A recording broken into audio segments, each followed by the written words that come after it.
Hello, my name is Mariah Blackbird Perry. I'm the Tribal Mitigation Fellow at the Environmental Policy Innovation Center, EPIC. Welcome back if you were previously here. This video is one of our videos in the series discussing tribal compensatory mitigation. As a recap of what we discussed in the last video, we're talking about compensatory mitigation under Section 404 of the Clean Water Act, so WOTUS, or Waters of the U.S. That includes wetlands, streams, or other aquatic resources. Compensatory mitigation under Section 404 of the Clean Water Act refers to the 2008 mitigation rule, and it is a regulatory program designed to offset unavoidable adverse impacts to natural resources through the use of a mitigation project. Mitigation banks, in-lieu programs, permitting responsible mitigation. Mitigation itself is the restoration, creation, enhancement, or preservation of natural resources. And as always, feel free to reach out with any questions you may have. Our emails can be found on the website, and check out our other videos on this topic on our YouTube channel. As a roadmap, today I'm going to talk to you about the tribal traditional perspective on impacts to natural resources. This may not be representative of all tribal feelings towards impacts to natural resources. All tribes, their interests, and exercises of tribal sovereignty are different. But this is something that can come up in discussion of a mitigation bank or mitigation project on tribal land. And it is important to disclose that we have identified this perspective as well. Natural resources are foundational to tribes, often for cultural, traditional, or subsistence ways of life. Providing that reciprocity to caring for natural resources is important, and it is important to address that conflict up front. I'm also going to be talking to you about the case studies. In this video, we will discuss details from the case studies and interviews on tribal compensatory mitigation and tribal participation that EPIC has conducted. We conducted the case studies to uncover the successes and challenges that tribes have had in the establishment of mitigation projects on tribal lands. This video is intended to be an educational recollection of our case studies and to highlight the tribes that have gone through the process. I do encourage you to reach out to the tribes in the case studies. The resiliency they have achieved to establish a mitigation project on tribal land is nothing short of phenomenal. Tribal perspective on impact to natural resources. Where does this come from? It is a question I have gotten from colleagues at presentations, tribal audiences, and various discussions regarding the issues surrounding policy and tribal participation in compensatory mitigation. If there is no impact to begin with, there is no need to offset the impact. Correct. This aligns with many tribal and traditional ideologies on the protection and preservation of natural resources, especially when it comes to the preservation of those natural resources for future generations. The idea being to preserve and protect natural resources means to keep them unimpacted from development or potential harm. However, what about the instances where tribes are an impactor of natural resources subject to federal regulations and protections? Tribes are subject to federal regulations regarding the protections of natural resources. Tribes can also be a developer and an impactor to natural resources. More importantly, however, what about the instances where the impacts to natural resources are unavoidable? Note that the impact can be from tribal development or non-tribal development. For example, if a tribe needs to impact to create on-reservation housing for tribal members, maybe build a new hospital or youth center or some kind of much-needed infrastructure economic development going into place, maybe they're combating climate change. We don't control where the federal government many years ago decided to put our reservations. Many of those reservations, which happen to exist in today's world, on an abundance of natural resources subject to federal regulations. How can we address that conflict on impacting natural resources versus preserving natural resources? The need to build infrastructure for the prosperity of our own people versus the need to preserve the natural resources we impact for future generations. Restoration projects is one option, but there is also compensatory mitigation projects on tribal lands. This is a newer exercise of tribal sovereignty and resiliency. Not many tribes have done this, but a few tribes have. In total, there are 7 compensatory mitigation projects, tribal projects, usually on tribal fee or tribal trust land, established for a variety of reasons, including streamlining the permitting process to provide credits to tribal member housing development or economic development of tribal land, using the bank to provide credits for offsets to combat climate change, or simply reaping the opportunity from the potential income benefit in the area with a substantial need for mitigation credits. All of the tribal mitigation projects are generally wetland mitigation. There is no species yet or conservation. They are all unique from one another. This is great news. tribes finding a way when a path is not paved for them. That's nothing new. That is tribal resiliency. However, tribes have established their presence in wetland compensatory mitigation market, but not without challenges. Many of these challenges I have worked on personally and continue to push for the change to be more inclusive and accommodating to tribes and tribal sovereignty in compensatory mitigation policy and practice. Particularly, the issues are policy and accompanying guidance is not inclusive to tribes. This makes tribal participation as a sponsor, a participator, ambiguous and complicated, which can lead to a variety of different outcomes on how these mitigation projects or banks are established. Not to mention the federal Indian law implications that tribes face, for example, different kinds of land tenure, land fractionation, etc. The second one is upholding the status of a government. How are tribes going to be categorized under mitigation guidance and policy when the mitigation guidance and policy currently does not include them? As a private entity, a public entity, or something entirely different? As we've heard before, something else. The rules for private entities and public entities are slightly different and key policy challenges for tribes. Tribes should have their sovereign status as a nation upheld as a government for the purpose of establishing a mitigation project on tribal land. Another issue can be sovereign immunity. These waivers waive immunity of the tribe to be sued in court, whether it is tribal court or federal court.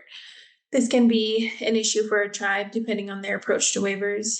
Mitigation projects, particularly banking, involve some level of enforcement, generally by the interagency review team to assure the success of the mitigation project, generally a bank or an ILUFI program. Some tribes in the case studies waived immunity, many partial waivers, others are still in the process of hashing it out. And then there are issues that come from the 12 fundamental components we discussed earlier. Site protection is a fundamental issue for tribes. This can be a big issue because generally conservation easements are used as site protection. Conservation easement can be controversial for a tribe depending on its purpose. If the tribe is the holder, that is great. There should be more opportunities for tribes to hold conservation easements for private entities, public entities, especially in compensatory mitigation or the restoration market. However, if a tribe is the owner of a conservation easement and in need of a third-party enforcer or holder to give an interest in their tribal land to a third party, perhaps not the most appropriate ask for tribes because they fight so hard for the lands that they do own currently today. There are alternative site protection mechanisms available, such as the intergovernmental agreements or natural resource management plans, MOUs, etc. In the case studies, some tribes used or are going to use conservation easements, one using an intergovernmental agreement, and others are in the process of negotiation to use alternatives. Another issue could be financial assurances. This can be an issue because of how tribal funding is allotted in tribal business. Generally, mitigation banking will require financial assurances to assure the success of the restoration to the natural resources and that it gets done. Tribes are sovereign nations and should be afforded the same flexibility in putting up financial assurances just as government entities are. Although these issues are present, perhaps the biggest thing we found was not an issue, but opportunity. There is opportunity in compensatory mitigation banking for tribes, public entities, and private entities to achieve the same goal. Compensatory mitigation is a modern exercise of tribal sovereignty and resiliency. Tribes can use their sovereignty to restore natural resources within their reservation boundaries and protect the natural resources for future generations, even if they are the impactor. Compensatory mitigation also strengthens and supports relationships. It supports the growth of relationships with those of a common purpose to conserve the natural resources for future generations. As a tribal way of thinking, this kind of preservation is not only for our own, but for everyone. It also strengthens and supports traditional ecological knowledge implementation into restoration techniques. More and more, you see traditional ecological knowledge being inserted into modern restoration projects, science, or to combat climate change.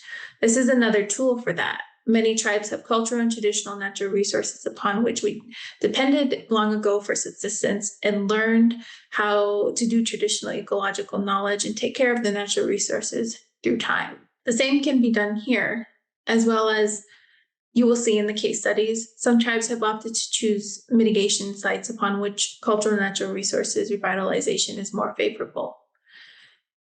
It also provides us with the opportunity to create inclusive policy and good practice precedent for tribes. Current policy and guidance excludes tribes and all the complexities that come with tribal land and natural resources. We have seen laws surrounding land cessions and natural resource extraction, but hardly have we seen an avenue to conservation of natural resources on the surface of lands. So compensatory mitigation is exciting. Tribes can participate in a variety of ways as sponsors and simultaneously developers. It is reasonable for a tribe to create a mitigation bank when there is a need for credits, either currently or that is going to come in the future from tribal development or tribal housing. Creation of a mitigation project or bank can alleviate the need for the tribe or the tribal member to go buy a credit from a mitigation project off reservation. Credits can be quite costly. So why not develop and restore on the reservation? Tribes could also be a good prospective conservation easement holders for up and coming mitigation projects or banks that are non-tribal. This indirectly supports land back, but also gives the tribe an interest in the health and preservation of the natural resources outside of their reservation boundaries. Tribes are also good perspectives for long-term stewardship or management under current mitigation banks or in lieu fee programs. This comes into play after the life of the bank or in lieu fee program, and someone needs to oversee the continued restored site.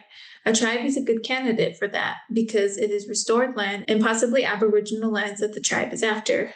So let's get into the mitigation case studies. Tribally owned mitigation projects. We have two main categories of tribal mitigation projects, those that are purely tribally owned and operated and those that are owned and operated on a partnership basis. For the tribally owned mitigation projects, post-2008, the mitigation rule, there is a Lumi Nation Wetland and Habitat Mitigation Bank. This is the first tribal mitigation bank after the 2008 mitigation rule, purely owned and operated by the Lumi Nation, and it is also on tribal land. A conservation easement was used on this mitigation bank. Their easement is held by the Northwest Indian Fisheries Commission. Their credit sales are one of the most unique things about this mitigation bank. The tribe has structured their credit sales to accommodate credit sales to tribal members who are seeking to do an on-reservation housing development or tribal business development by providing certain discounts for each. The bank is also a commercial bank, meaning credits can be sold by the Lumi Nation to the general public or entities who are seeking to buy a credit in the service area. And then we have the Kulsera Village in lieu fee mitigation project.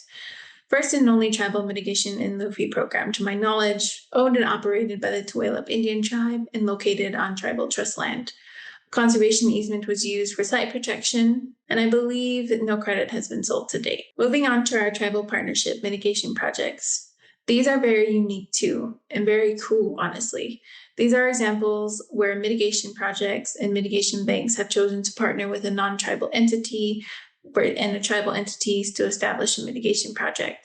The first is the Oneida Wetland Mitigation Bank. The bank focuses on creation, so the partners had to create this bank.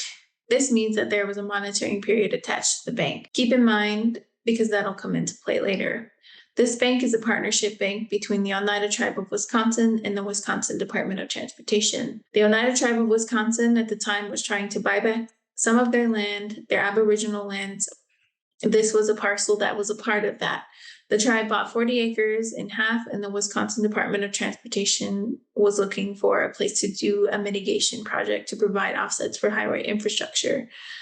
So the Department of Transportation bought the other 40 acres of the parcel, and they created a mitigation bank. Prior to the creation, there were good relationships that existed between the two entities, and it just worked out that they decided to partner on the bank. Mitigation projects can have a monitoring period, meaning the mitigation has to meet certain ecological milestones before the majority of the mitigation's credits can be sold. This particular bank does have a monitoring period, and after the monitoring period is up in a few years, the land underneath the mitigation site will be transferred by deed to the tribe to own and fee. So this bank is located on half tribally owned fee land and half of the land that is owned by the Department of Transportation. Something interesting about this mitigation project and the relationship is that prior to this engagement, the state of Wisconsin actually formally recognized the 11 tribes in the state as a government entities. The site protection used was an intergovernmental agreement, and the tribe reserved the treaty rights in the agreement to take over some of the long-term stewardship aspects, but the Department of Transportation will always own and fund the mitigation site. This is a really good example of relationships and coming together to meet each of their goals. I hope to see more of this as time goes on, in addition to tribes partnering with other tribes to develop mitigation projects or banks on tribal lands as well. The second partnership mitigation project is Charles E. Talk Edwardson Mitigation Bank. This one actually concerns an Alaska Native corporation. This bank focuses on preservation, specifically because it is located way up in rural Alaska. Hard to do anything but preserve up in the cold, right? This bank is a partnership between the Upgiavik Inuit Corporation, UIC, and Alaska Native Corporation, Village Corporation, and Ecosystem Investment Partners, EIP. This bank actually started out as an inland fee program and transitioned into a mitigation bank later. During the transition, UIC reached out to EIP to collaborate on the development of the bank. The bank sits on UIC Village Corporation land in Burrow, Alaska. Conservation easement was used for site protection as well, and the bank was developed to offset impacts to the National Science Foundation. We also have a few up-and-coming mitigation projects. Villainese Mitigation Bank. This is owned and operated by the Cow Creek Band of Umpqua Tribe of Indians Reservation in Oregon, focuses on restoration, and is located on tribal fee land. The site protection method for this project is unknown and currently in negotiation, and the tribes choose to establish their bank to reap the economic opportunity from credit sales needed in the area. The second up-and-coming is the Ghost Dyke Advanced Mitigation Bank. This is owned by the Shoalwater Bay Indian Tribe, located on the Shoalwater Bay Indian Reservation, and not much detail is known other than the tribe chose to establish this bank to provide offsets for having to move their business just inland to combat climate change threats. And with the case studies, I just wanted to say thank you. As mentioned earlier, many of these tribal mitigation projects face challenges with mitigation policy and implications from various federal Indian law. Those implications and challenges are addressed in an additional video along with the basics of compensatory mitigation. Thank you for joining me, and I hope to see you next time.